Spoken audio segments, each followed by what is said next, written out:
Professional women at the DLO African Women in Leadership Summit were here to exchange ideas as well as to leverage their networks for the next leap to success.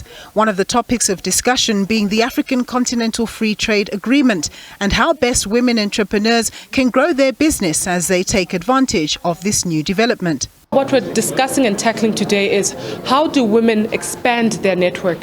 Your network can't only be in South Africa if you're looking to become, let's say, the next Bill Gates or the next Dangote. You have to have a footprint across the African continent.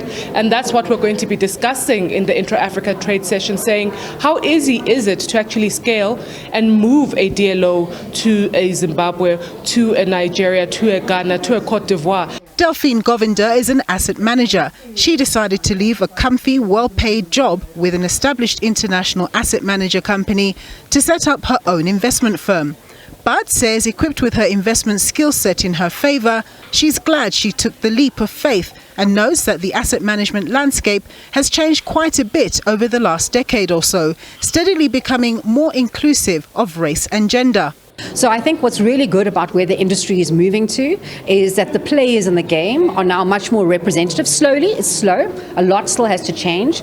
More representative of the clients whose money we're taking care of. And also the endeavor is shifting from just pure money making to a much more holistic approach to how do we impact lives? How do we invest responsibly? Whether it's social factors, whether it's environmental factors, or whether it's just the way businesses are governed. We've moved much more from just shareholder return to complete societal and stakeholder return. Zambian professional and author of Women, Resilience and the Will to Lead, Linda Kosonde, says women, particularly in patriarchal societies, have to believe in themselves and their abilities and have the courage of their convictions to scale the top of whichever profession they choose to pursue. My message is really to more women to step into leadership because we need a diversity of thought at positions of influence in any country.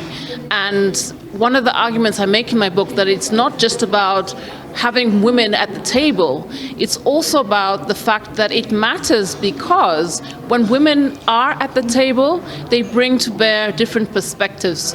As these women exchanged ideas, they did so not just conscious of how they get ahead in a world of continued inherent discrimination, but with the understanding that their fights and endeavours today will lay the foundation for the young professional women who are set to come behind them.